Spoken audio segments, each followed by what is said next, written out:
And today I'll be a little bit more focused on what I was doing. Yesterday I was kind of all over the place, went on multiple different tangents.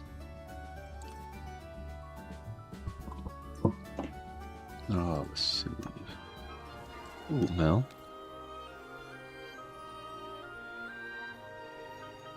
Claim all.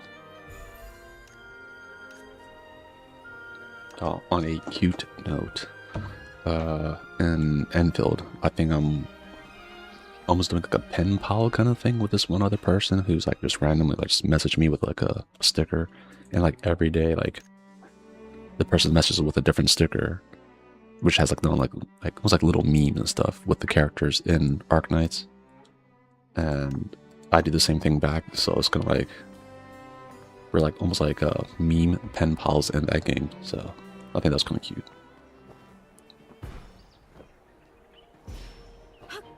Oh, wait a minute. I was getting ahead of myself. I was like, I need to go there later.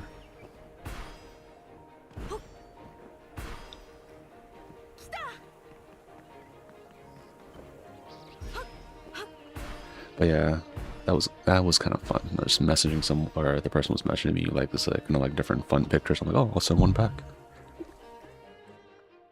And at first I was like, oh, I hope this person's not weird, but then the person seems normal, so I thought that was kind of cool. Because I have had one more person like, why aren't you doing this for me? I'm like, I don't know who you are. But even with that, I had the least crazy experience like back when uh was it yeah, it was Bam when he was still the like he was actively doing like savage content and stuff like that.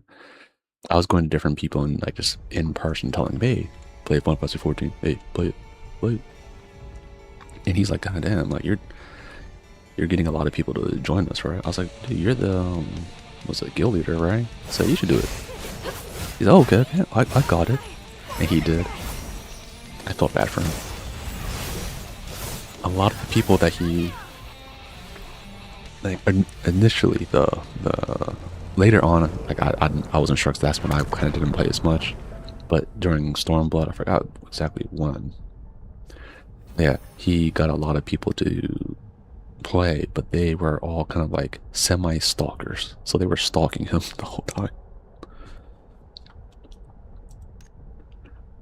I think it was like a few of the members, right, when they were trying to like recruit new people, they just became like very clingy and stalkery. But his was really funny because the guy messaged me and was like, do you know where he's at? He said that he'll help me. And then I mean, he will like message like, okay, this is, but Bam said this and this and whatever, right?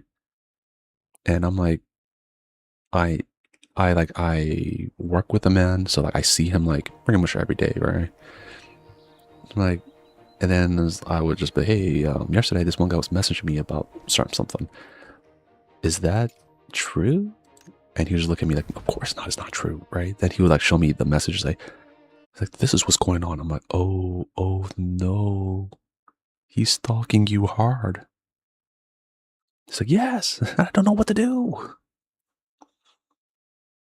And I think at one point, right, like, because from how he wrote and everything, we assumed it was a guy that was, stalking him. My other friend, who is also a guy, and I think later on, he was kind of getting word, right? He was like pretty much like, pretty much this man's married. That's the funny part, right? He would try to get with a married man. He's like, no, like I don't have any kind of like intentions. Like, what do you? I just want you to be part of the guild. He's like, what? But I thought this. Then it just got weird, and I was dying laughing. He goes, hey, look, at least I could say, right? I've never invited a stalker to the free company, and he's like, I hate you. But I haven't, so no, I'm at least for now. I'm not sure about some people in like later on or whatever, but I haven't done that, so I was pretty good. I got lucky. There were a few people that I did try to invite to like let's say a guild or something like that. Then I find out later on they're like man children or something like that, and I was like, oh fuck. But some people like it took a while for their true self to come out, really. So yeah, that's kind of scary. Like when you add someone to, like, let's say if you're in a big guild in a game, you add someone and then you find out later on they're like extremely crazy. You're like, dude, I'm just trying to have a fun time playing this one game. Like, that's why I don't really do like static raiding. I like to do just plug it with a bunch of, or do the raid with a bunch of random people. My likelihood that I'll run into someone that crazy is like kind of low for the most part.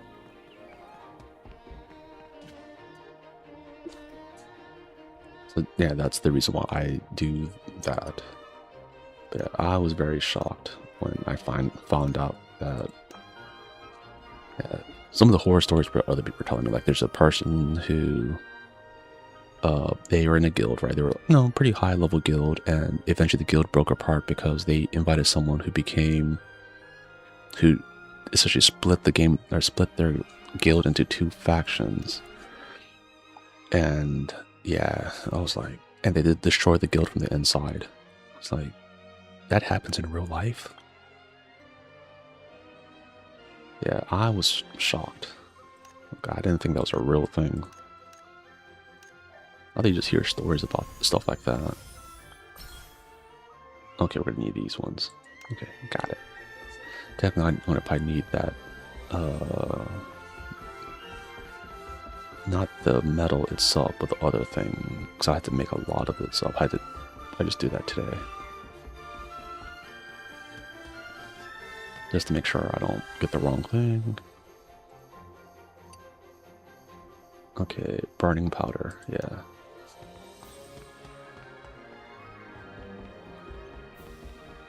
Yeah, a whole guild was destroyed because they let in one person who split the whole guild and then just had everyone fight among each other. I was like, that, to me, I'm like, that's crazy.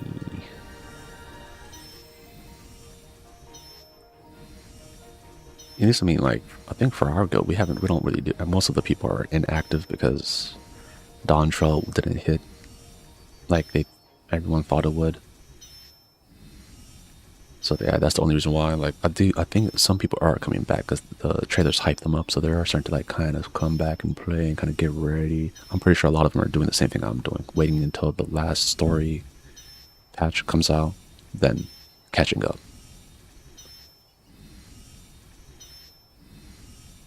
So I do also kind of want to binge it, like, being on the edge of my seat the whole time. It's like, I don't think I could do it this time. Yeah, but speaking of that game, there's like a few. Now I'm thinking about things they could implement in this game. I think we need to make the dungeons, instead of have each season the dungeons disappear, right? I think we should keep them there. But at the same time, I think that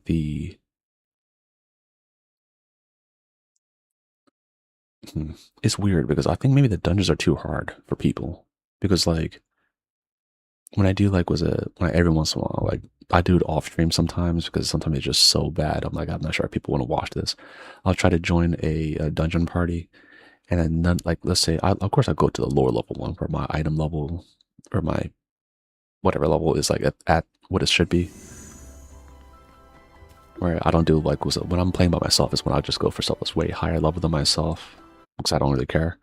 But so I'll go to at level things, and then the people won't know the mechanics of the boss. But it's not like normal mode, right? It's master mode. So to get to master mode, you had to do normal, hard, and then master mode, right? So I'm like, how the hell do you get to master mode if you just don't know how to do the mechanics? I know a lot of people go, oh, they got carried, but I don't think like some people they just assume other people will do the mechanic. Like when you're playing a raid and Destiny, they'll be the ones that be like, oh yeah, I was on ad duty the whole time. Then you're not very good at the game. But yeah, that's why when I used to play Destiny 2, at least for the most part, I try not to be on ad duty because I wanted to figure out the mechanics. So if I ever had to teach someone, I could do it. So like I'm like, hey man, like I know it might take me a while because I'm not really good at the mechanics and stuff. Like, it's okay if I do it. Or sometimes where I'll just watch people and someone dies and I have to do the mechanic. So I'm like, oh, I'll do it. I've done that a few times. I clutched it up and was I think it was on the Oryx raid, the part where there's like at close to the end, you have to like grab this one. I'm not sure if you're grabbing it or it's assigned to you, but you turn invisible. You like pretty much go into this like shadow realm and move around, and dunk this one orb. It somehow became me, and then I was like, oh, I guess I'll do it. Yeah, I think these dungeons are like maybe too hard for people because I was thinking about like the dungeons in Final Fantasy 14. I don't think are very hard at all. Like you could, I mean, I've done it multiple times where I actually fell asleep, and I've been the tank, and I think I fell asleep. No, DPS too. Definitely fell asleep. There's a few times where I came back from work very late, played the day, did my dailies, and I passed out in the middle. Like we're at the boss. I passed out in like when we're fighting the boss, and I'm kind of like going dipping in and out of sleep. But because I think back then I was playing Paladin, even me falling asleep and me just randomly pressing buttons kept me alive, which is how easy Paladin is. Like it is like beginner tank, and also if you like are like no, oh I really like tanking, I also think it's also like a high level one because if you know how to use all the available abilities of a paladin, you're like really good. Because I've seen some people who just like not just me, like I don't like certain abilities I don't really use. When I see someone use every single like part of their kit, I'm like, damn, this person's really good. Hmm.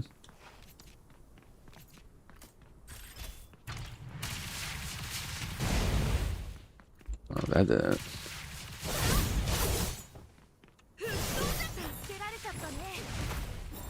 I did not want to do that. Oh, but it works.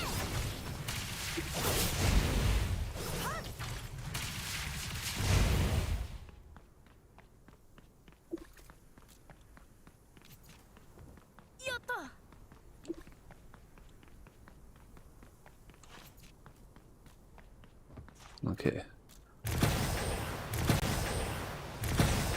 Okay. Now we're good. Now we're good. Now we're golden.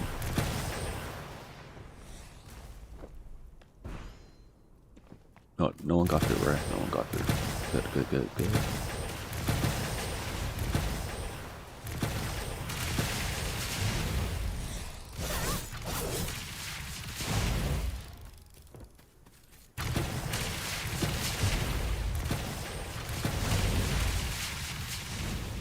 Put that there as well.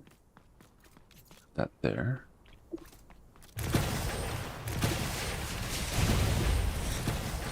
I'll just spread them everywhere. Okay. See, this time we have so many on the field. There's a time, like every once in a while, you'll put them down on the second wave. If you look behind you, like only 3 are left. And I still to this day cannot figure out what the hell's going on with that. I also do the timing too. So I'm like, okay, if I don't place them too early and at the last minute I place them, it still doesn't like, I still don't get it. But yeah, but going back, right? Falling asleep, you can't fall asleep in these dungeons. I don't think, like as a tank and healer, I don't think you're able to do that effectively. Wait, 100% in Final Fantasy 14, you could probably like, not that the whole like the auto. There's no auto feature in Final Fantasy 14, but like the dungeon itself is like pretty easy. Like no trash mobs until like you pull from here to here, kind of like this game. It just seemed like the boss mechanics are a little bit like a little hard maybe for people. I think. I think a lot of like most of the players who play Blue Protocol, I think they play on cell phone or iPad or something. I don't think they play on PC like I do. Kind of like what? There was another game. Mm, oh yeah, it's a Dissidia game. That one is on cell phone. But I was like, bro, this game is better on like a console or iPad or something. It sucks on. It's a cell phone version of the Dissidia game. I think they would eventually just can that game and make it into a console game, which it should have been. I'm pretty sure. I think it was made for one. At the last minute, Square Enix was like, "Oh, we could probably make it into a gotcha, guys." Since you stopped most of your gotcha team, I think you just keep on doing that and just stop making gotcha games. That ain't your bread and butter, Square Enix. Your bread and butter is console stuff. So you know it, we all know it.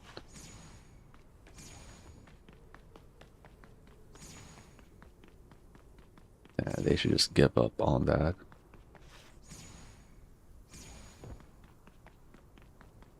Honestly, they would probably it would have been better use of their time to just make a movie. I mean, we know like was it like Science Saru? Like, if you have the money, just have them like animate a video game or whatever, right? You know they'll put in work. Of course, MAPPA, but I think since a lot of the directors are out of MAPPA right now, right? The ones that did like the original, some of the other like scenes and stuff, right? You could just get them and do the anthology series, kind of like what Star Wars did. You have like 8 episodes, have different companies, different whatever, right? Just make something Final Fantasy, right? Like, hey, Final Fantasy stuff. What does it include? Like fight using fire spells, like Fire Aga, Thundaga, Chocobos, using a Phoenix Down. What else? Materia, crystals, right? The bread and butter of like Final Fantasy. So I think if you do that, then like just make like a bunch of different anime. You know, one of them is going to be like a jackpot, or maybe a few of them, and they can. Oh, actually, I shouldn't have went there. Yeah, it's going to be a jackpot. So then you can just make a game series based on that. You know, there's so many people who love Final Fantasy, and you don't even have to do those. You could do the anthology series, like 26 episodes, right? Each episode is something different, right? And you don't even have to use all of Japanese. You could do like, oh, maybe half of the group. Like, no, half of the episodes, Japanese creators. The other half, American creators, or like from different countries, like France and all of them. There's many people that love Final Fantasy. I don't know. I mean, that's the kind of the thing that even Destiny failed to do. They're just like, we're trying to make a live action TV series like Halo. Don't do that. They don't do that. Make a anime series. Yeah, it would be a lot easier.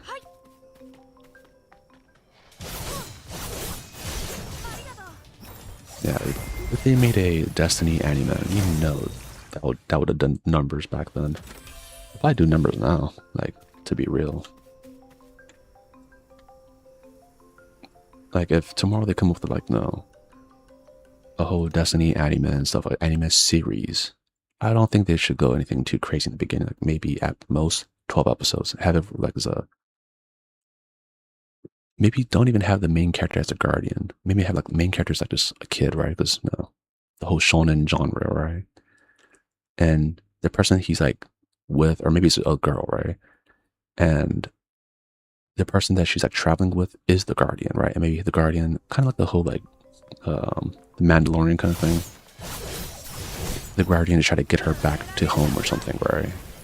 Then maybe at the very end, the guardian dies and he gives the person, his companion, his ghost, and that person becomes the new guardian.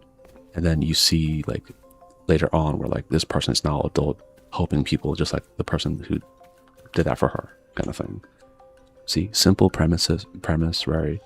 It could be episodic where like each episode takes place in a different world, right?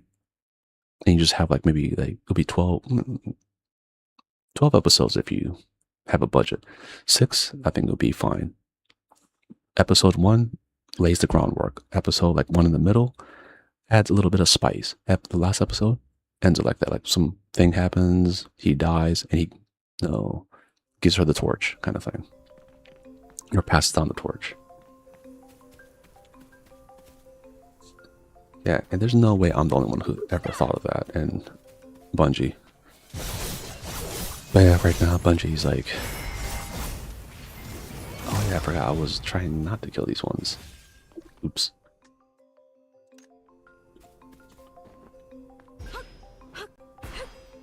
Okay, let's go over here.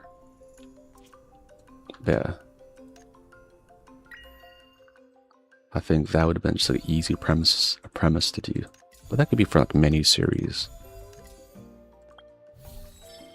That you could just like start it off as like an anime or something like that. Like, I mean, anime adjacent, kind of like or a cartoon or something.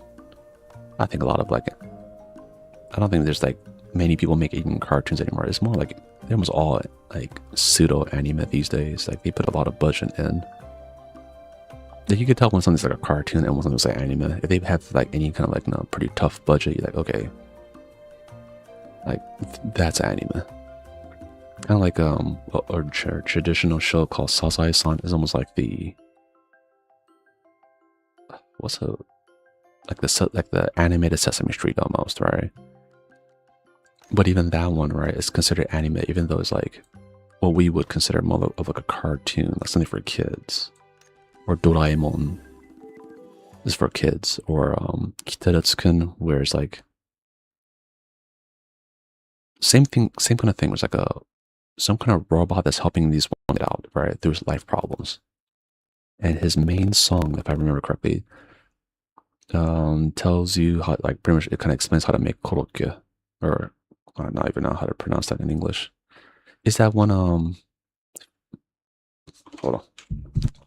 Korokke. What is that? How do? Okay, hold on a second. I'll find out what it is.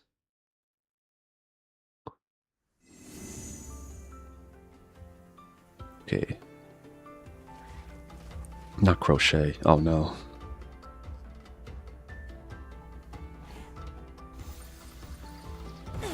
Oh, what? Actually being attacked? That almost never happens.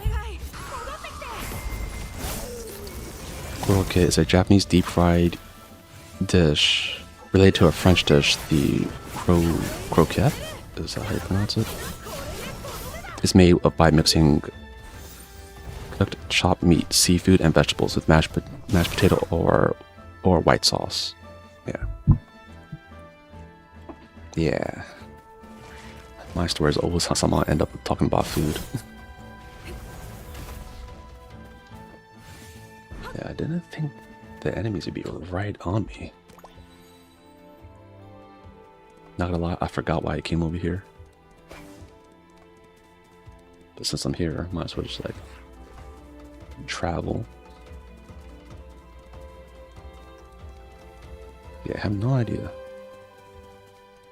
But yeah, that other show, what I was talking about, is the one that's like, it's very much cartoon coded, like something for kids, where everyone knows like, oh, that's a show for kids. Even though I think in America we'll classify it as an anime.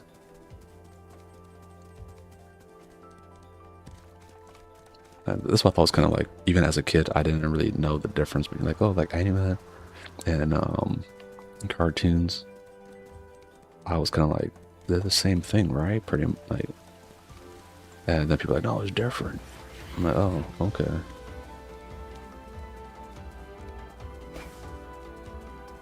Like, I get now, I'm like, okay, that is probably just the animation qualities. I think that's what people kind of differentiate it, even though it's really not, because they're both animation, which is anime, you know?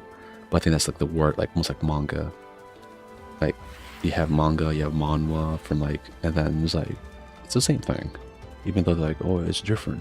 There's Japanese manga that's pretty much written and how colored and drawn and stuff, very much like the ones in Korea as well. So it's like, it's pretty much all the same thing. There's one that was like based off of, you could tell the author based it off of D. Gray Man. It's called like Witch Hunter.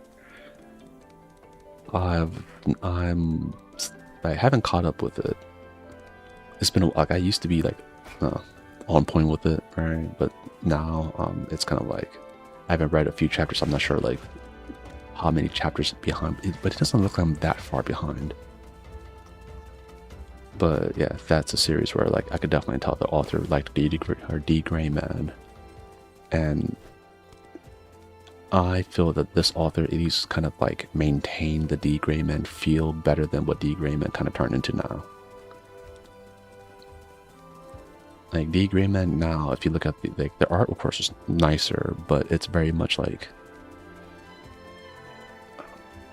from the shoujo series, like the young lady kind of series. It looks like it's from that, the art style, not like what it was before. Before it was like definitely Shonen Jump. And I just felt bad for the author who had to like do art for different, like Volve. This one robot show called Volve Rave. That show was wacky. But she had to do like the art, like the character art for that and a few other shows to be able to get enough money to buy back the rights of the series that she made. And I'm like, that's messed up. There's another one. There's like a show about the world ended, right? Not really the world ended. In this one world, humans and monsters exist, right? Or I'm not sure if they would call it demons. But either way, they exist. And the golem is taking care of a child who it knows this child is a human. So he has like a hoodie to make it look like she has horns and pretends that she's like a type of monster or whatever, right? So because he knows that monsters do not like humans, and if a lot of them because they're 100% in the demon or monster realm. So if they find out that she's a human, they will eat her. And there is an episode where like when they don't know she's a monster, right? Everyone's like nice and they're very polite, like just like how everyone is normally, right? But as soon as like there's a landlady and all, there's like this one old grandma, like monster lady finds out she's a human. She's like, oh, let me eat, like, I'm gonna rip your fucking eyes out and eat it and all that. And like everyone just like turns like really quick. So you find out, oh, okay, this world is like absolutely messed up, right? Like you do not want to be human in this world. Because if they find out you are, they will eat you. But yeah, that show, the author was not even invited into the like once the series 24 episodes, like once it like ended, the season ended, there's a big like after party. She wasn't even invited to her after party. And also to remind you, right? Like this lady did have a lot of mental issues, right? She had a lot of stress and bipolar, all this kind of stuff, right? Like she was not having a good time, but she tried hard.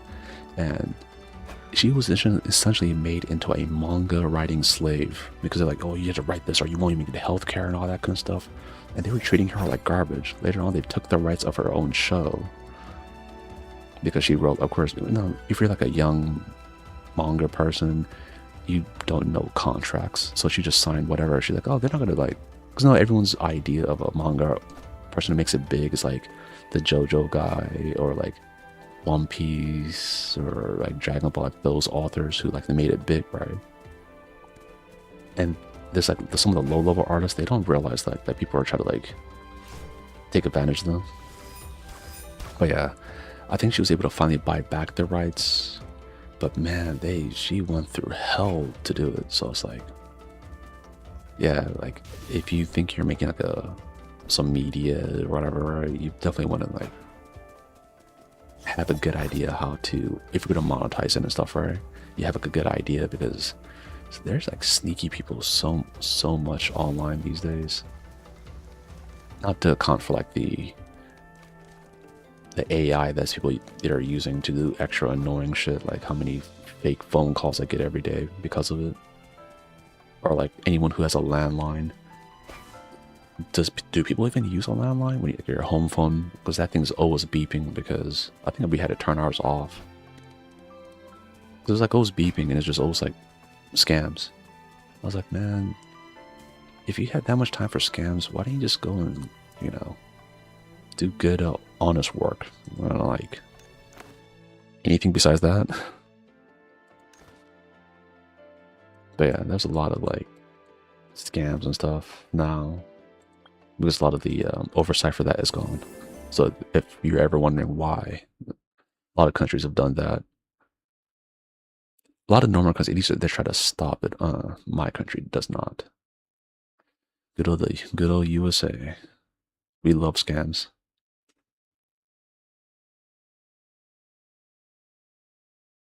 But yeah. So yeah, if you ever make some kind of like cool, like no, I don't know, game or something like that, like an indie developer, yeah, make sure you don't sign off the rights to that. Or if you like write like a really good story, you have like a web novel, like don't sign off the rights and stuff. Make sure if you have sign a contract, you read the hell out of it. And if you can't figure it out, don't use ChatGPT. Just get a lawyer. Like just hire one to, hey, this contract is it like legit, and like this is what I want in the contract. Is it doing that kind of thing? That's the worst. When I see people who like, there's sick people out there that will even preemptively like copyright everything. So if you see someone a cool line on your stream, they might like clip that, copyright it. So when you want to finally monetize that little cool thing you said, is already like copyrighted or copyrighted. Yeah. So yeah, be very careful about that. See, there's always something. There's an important nugget in my rants generally. So not all the time, but at least sometimes. And with that, everyone, don't forget to like and subscribe for more of these kind of, you know, you might have to get through a little bit of ranting of different games and whatnot, but eventually we get down to some kind of like good life lessons in these streams. So yeah, like and subscribe, everyone, and we'll talk to you tomorrow. You guys stay safe out there. Peace out.